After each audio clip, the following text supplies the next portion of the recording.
Good morning, guys. So today I am going to have to be doing a kitchen day. I have a lot of cooking that needs to get done. It's not because I don't want to be outside today, because I really do want to be outside today. It's just that I have a lot of cooking to do. I like to do batch cooking so then I can just reheat stuff through the week and make it easier for us. So one of the things I need to do this morning, kids are still asleep. It's my favorite time to do stuff. Is I need to make some bread. I'm gonna try a new recipe today. I've done sourdough 3 times now, so I used the same recipe for each of those 3 times. I'm gonna try a different recipe today. I just really want to experiment and try some different things and see what I like and don't like. And after I do this a few times, I am gonna be starting to try the gluten-free sourdough. My son is not able to have gluten, and the other breads I've made are, they're fine. They don't really taste like bread. So I thought I had seen some gluten-free breads that looked really amazing, so I wanted to try it and see. So let's get started with some bread today. So I'm gonna stir down this starter first and see how much I have in here.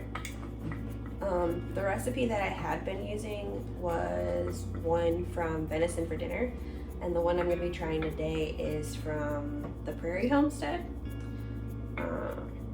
So we'll see how this goes. So I have, let's see here. I have like 2.5 cups of starter. So let me think how much.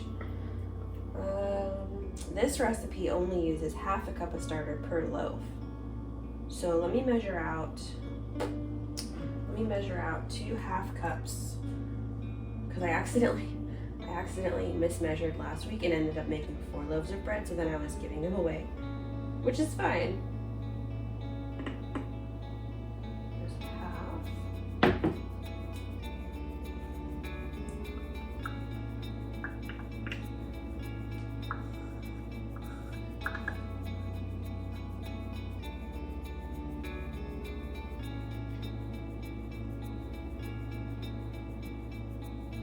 You know what, why not make 3? Let's make 3, and then I can give some to some family tonight. We're gonna have dinner with my family tonight.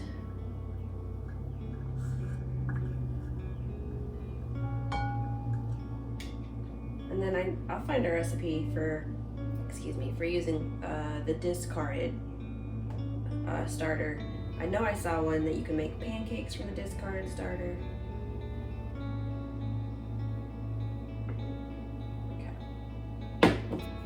For 3 loaves.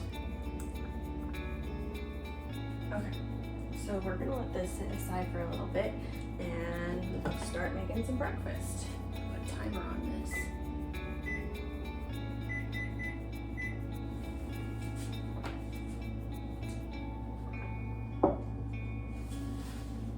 My kitchen is always in some sort of chaos. Always needs cleaned. It's never ending. Adult life battle right there. So we're gonna start some eggs, and then I'm gonna make tacos today, and I'm also gonna make our version of spaghetti. So I'm gonna get all that stuff cooking all at the same time. All right, so I've got 2 pounds of ground beef in here, 2 pounds of ground beef in here. One of these is going to be tacos, and one of them is going to be our spaghetti sauce. So I like to do batch cooking, where I'm making a bunch of stuff all at the same time. Then I can wash all the dishes, be done with it, and it's not, I like having fresh meals, obviously, but homesteading with 2 little kids, it is much easier to have something that I can pull out of the fridge that is already prepared ahead of time, because sometimes they decide dinner time is 3 o'clock and they're hungry, and I am not prepared. So I like having something always ready to go in the fridge, because you never know sometimes how the day can get away from you too. So I'll make some fried eggs for breakfast. I'm working on rearranging my kitchen, so it's part of the reason why it's so chaotic right now.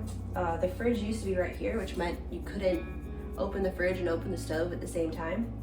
And also because the cabinets wouldn't open So I'm working on rearranging the kitchen, getting some new shelving and stuff too. That'll kind of help with all of the chaoticness in here.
What I'll do is, in between having to peek on this stuff and keep up with it, I'm going to start washing some dishes. Alright, so this big pot is done. It's all crumbled up. The grease is out. I make our own taco seasoning. This is a Whole30 recipe. I will see if I can find where I found it from. It's just a bunch of spices. I need to buy more tablespoons. I've apparently lost all of my tablespoons. So since this is 2 pounds, it's 1.5 tablespoons per pound. So I'm gonna do 3 of these. 1, 2, 3. And I always just have this mixed up in the cupboard, ready to go. Whenever I get low, I'll just make up a new batch of taco seasoning and just keep it right in the cupboard. My son has a lot of allergies, so we really pretty much make everything at home. And I'm also gonna make myself a nice cup of tea, because why not? It's morning.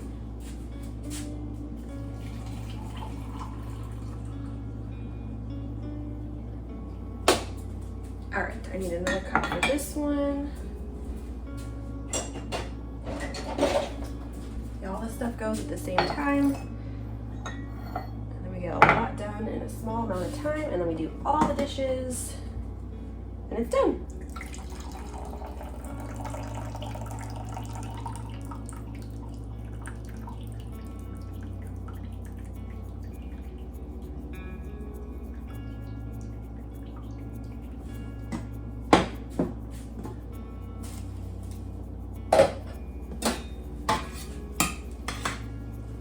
This one looks like it's got a little bit more cooking to do. And then this one is ready.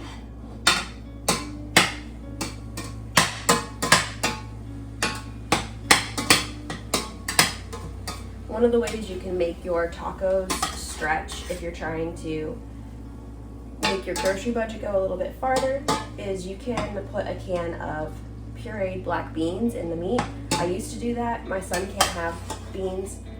But it tastes really good and it helps stretch the meat and saves a little bit on your grocery bill.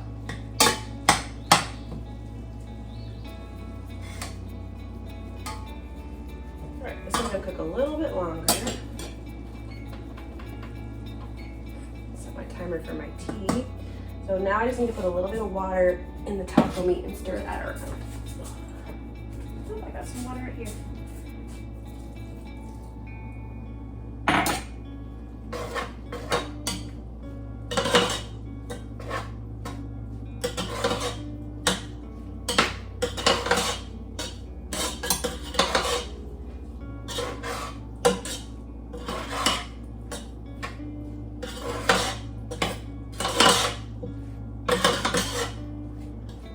There's our taco meat.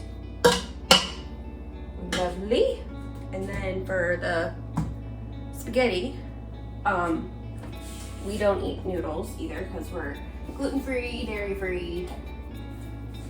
We do spaghetti squash, or we do zucchini, and I'll put the zucchini in the noodler, and we'll make zucchini noodles. But the spaghetti squash is really good. I like it. It's a little bit firmer than the zucchini noodles, so it has more of a noodly texture to it than the zucchini noodles do.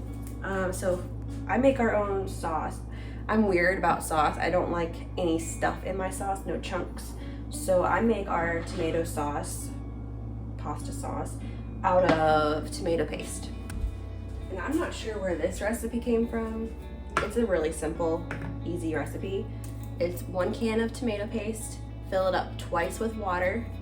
Then for every 8 ounces, you would do 1 teaspoon of sugar. We do stevia, liquid stevia instead of sugar. Half a teaspoon of salt, half a teaspoon of basil, 1/4 teaspoon of oregano, and then just sprinkle in, if you want, garlic and pepper.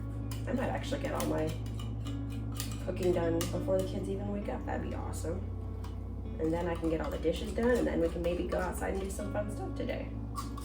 Because I really want to get mulching done before the grass grows up any higher than it already is. All the weeds. There's always this, I always have this sense of urgency, like, oh, I need to get this done right now, because if I wait, there's going to be so much work to do if I don't get it done fast enough. But it is what it is. Get done what you can. There was a lady I had watched years and years ago when Elijah was a very little baby, and I can't remember what it was, but she taught people how to batch cook. Like, you literally, she gave you a list of what to get in the store, and then she walked you right through step by step how to do the whole batch cooking for the week in an hour. And I was amazed that she got the cooking done for the whole entire week in an hour, and washed all the dishes and was done. Awesome.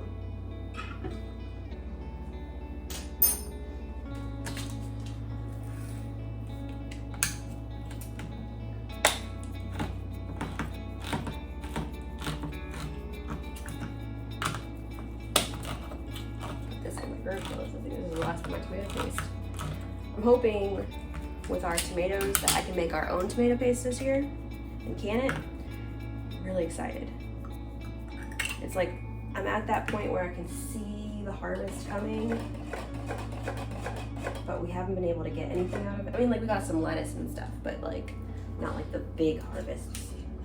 And I'm really excited, really excited. I really want to focus this year on how to use the harvest that we have and preserve it for using over the winter, because I would really like to get to a point where the majority of the food that we're eating is stuff that we have grown. That would be very exciting.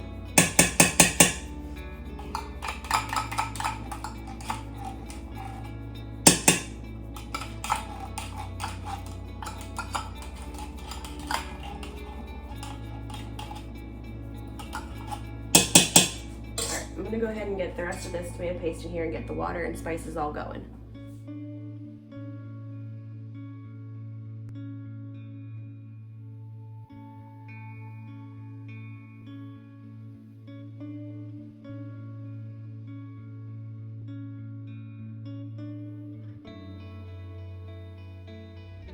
Okay, so I overfilled this a little bit. I underestimated how much this would take up in the pan, so that's okay. I'm just gonna cook it slow and it'll be okay.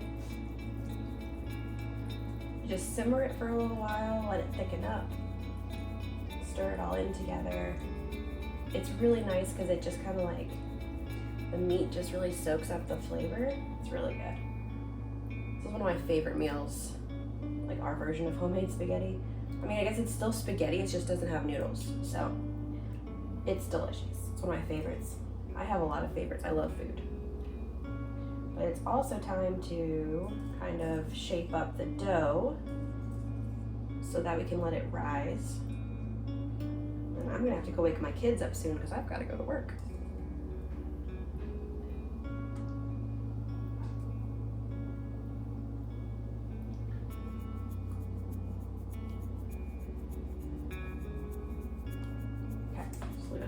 So this is what our dough looks like right now.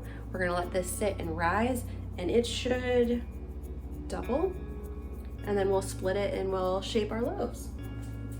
So the kids decided they really want to be outside today, so I am gonna try to get some outside stuff done. Elijah's hanging out in the pool, chilling. Elijah, he loves the water. That's his happy place. I noticed that there was some cabbage worms, so I went ahead and pulled the cabbages up and just gave them to the chickens. I've never successfully gotten a good head of cabbage. If you have tips, let me know, because the cold weather crops are a struggle for me here in South Carolina. Help me wash out the dishes, Ellie? No. Watch this one. Good job. Good job. Thank you. Alright, got the food dishes all clean, drying. I decided I am gonna stake that cherry tomato. I was looking at the video last night and decided it really does need to get pruned more and staked. So let's go do that. All right, so here I pruned up the bottom. I took off all the suckers that didn't have any fruit on them. What I'm gonna do is I'm gonna let the suckers that do have fruit on them go until I take the tomatoes off, and then I will cut all of these bottom ones off once this fruit is done. And so I also went along each of the suckers and took the suckers off the suckers. So I missed one right here. Let me grab this one. So they should not be branching anymore, hopefully, and that should help it stay manageable. All right, so you can see how my kitchen is quickly becoming chaotic. So this is our spaghetti squash. We cut it in half, scoop out the seeds, cook it for 20 to 30 minutes at 350. When it is soft, you take a fork and you kind of brush it and it'll come out as noodles. This is our finished spaghetti sauce. A giant pot of spaghetti sauce. I love it. I'm gonna put a plate together and we're gonna have some lunch. And here is our completed plate. Spaghetti squash, pasta sauce, and a little bit of goat cheese. Super yummy. I noticed while I was out here too, the potatoes are flowering, which is awesome, which means they're almost ready to harvest. I have, these ones are russet potatoes in here, which are an indeterminate potato. And then I have, these are Kennebec potatoes over here. And I think I'm gonna pull these ones out either today or tomorrow. This is also Kennebec potatoes, but I planted these ones later. So I think we're gonna pull these out. The Japanese beetles are swarming everything. I gotta come out here and do some pest control. I don't use any pesticides. I just come out and pick the bugs off and dispose of them myself. I have never sprayed anything in my garden. And, oh look, I'm gonna grab some of these. So I wanted to save some of these snow peas for seeds. I wonder why this guy is so green and beautiful and still going strong, and the other ones are all shriveled up and dead. This one looks great. I wonder what's the difference with that one. But, all right, so I'm gonna grab these snow peas off, take them inside, let them finish drying, and we will save these for seeds for the fall. You might be a gardener if you use your shirt to carry stuff. All right, so excuse my mess of a kitchen. I've got broccoli seeds and stuff drying out back here. But one more thing I wanted to do today was make some kombucha. And I just got these strawberries from a local farm. I do have strawberry plants, but they are brand new this year, and they are not going to be making strawberries this year. And this place is right down the road from us, and they're very, very, very good. So my favorite kombucha is with fresh strawberries in it. It makes it super fizzy and it's just amazing. And then I just eat the strawberries out of the kombucha too. So I just slice up a few strawberries, put them in the jars. Just kind of eyeball how much I want in there. I don't, like if they're big strawberries, I'll do one. If they're small, I'll do two. Mother. Yes, sir. What? I'll be right there. Give me 1 second. All right. then I just fill it up with kombucha. And I will normally taste my kombucha to see if it's where I like it to be. If it gets a little bit too tart, I won't do the second ferment. I'll just put it straight into the fridge. Look at all the bubbly goodness in there. Oh,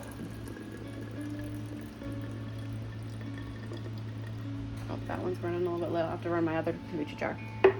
So then I'm just gonna cap these, and then I'll let them sit for like 2 days. They finish faster the hotter it is outside. So I'll let them sit for 2 days out of the sunlight, and then I'm gonna put them in the fridge. They'll be nice, cold, fizzy drinks. Here's one I made a few days ago, and it went in the fridge yesterday.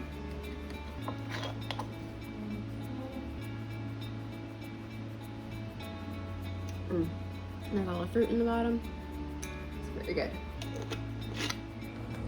Baby just fell asleep finally for her nap. She normally sleeps at noon, and it's almost 2 o'clock. Neither of my kids are great sleepers, and honestly, neither am I. So sometimes when she finally does go to sleep, then I'm like, oh, what was I supposed to do when she went to sleep that I couldn't do when she was awake? So one thing I found that has really helped me is I will keep lists. I have a list on my fridge of things that I need to do around the house or chores or whatnot that I can't really do while she's awake. I'm just going to check for eggs right now, but that has helped a lot, having lists, because then when I think of it is usually when I can't actually do it, and when I can do it, I'm like, what was I supposed to do? So if you are not a list keeper and you do not struggle with remembering what needs done, that's pretty awesome.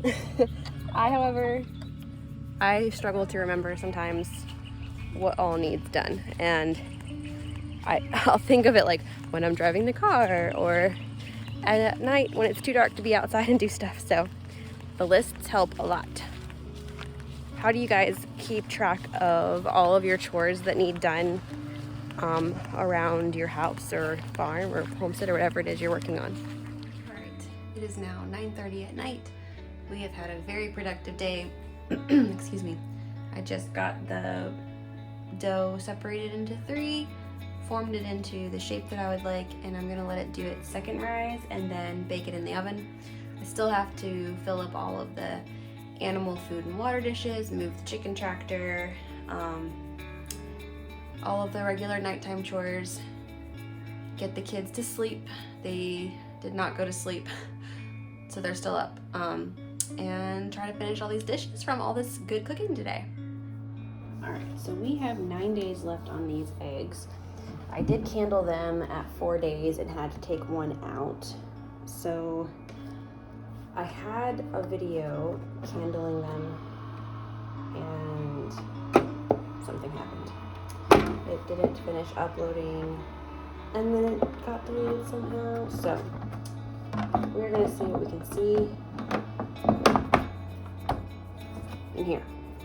Close that while we're doing this. All right, let's turn on a little egg light.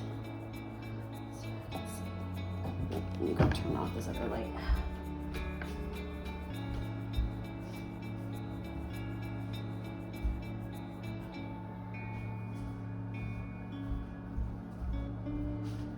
All right, what do we see in here? Oh, it looks like there's a little chicken in here. Maybe. I have such a hard time seeing through these darker shells. I mean, it looks like there's something in there. Let's see. Look a little bit closer together here. What do you think? Is there a chicken there?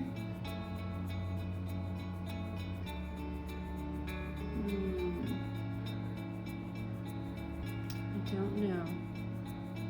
I'm not sure on that one.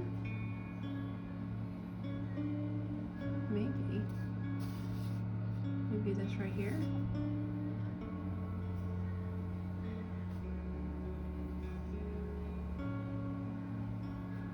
I'll have to check and see.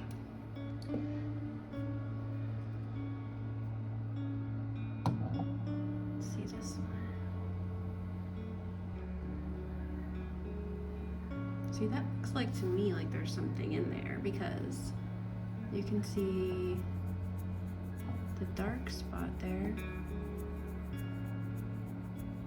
I have such a hard time telling. So there's 9 days left on these.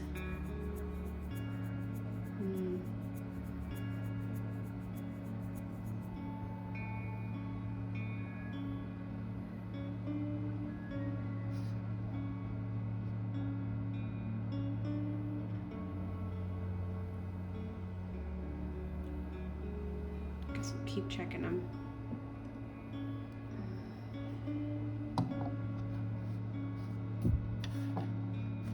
That one has a lot of, ooh, look. Can you see that? That one has a lot of veins. You can see through that one much easier. This one's a white shell. That one's definitely developing.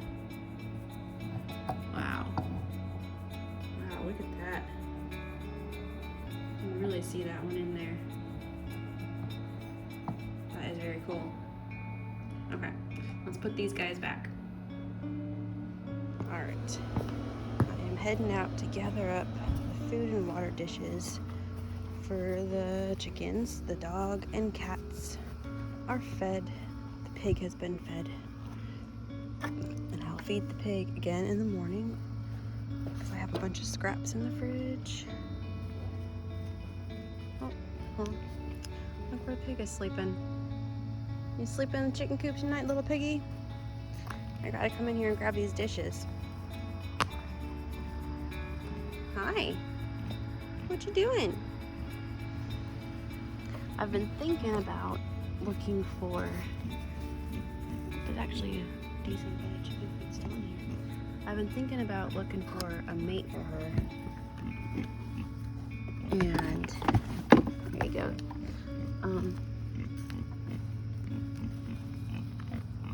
I don't eat pork myself, so I was debating. Hi, little chickie. How you doing?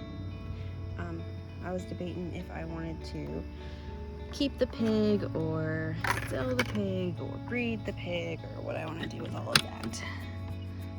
There's the other chickie. Hi. You guys need some more water. So these little chickies are ones that I rescued from the cats. They belong to the neighbor, but the neighbor is not living in their house right now. So if I catch them when they are there, I will see if they would like to take these chicks back.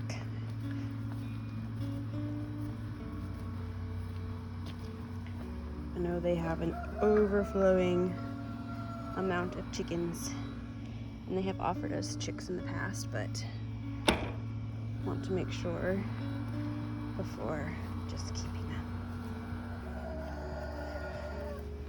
He thinks he's so cool. He's like, ha, I defeated you. I may need to get a new battery for my headlamp. Let's look. Just want to make sure they didn't lay any more eggs today. Because I only got one out of here. And there's 3 hens in here.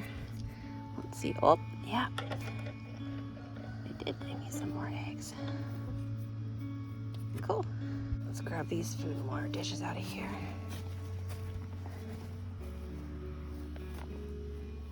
They still got food left in theirs too. Let's see.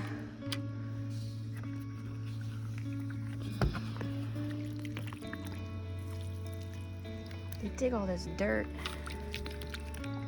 and they get it all in their water dish.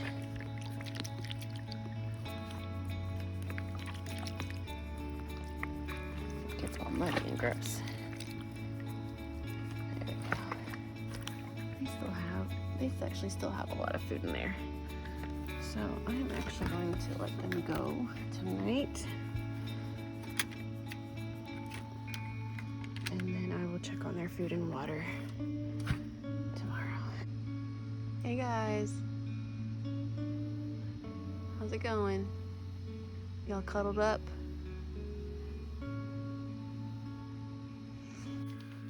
So when I first got chickens, I was fermenting their food. I've heard a lot of good things about fermenting food. However, my chickens were not wanting to eat it. They were making a giant mess out of it.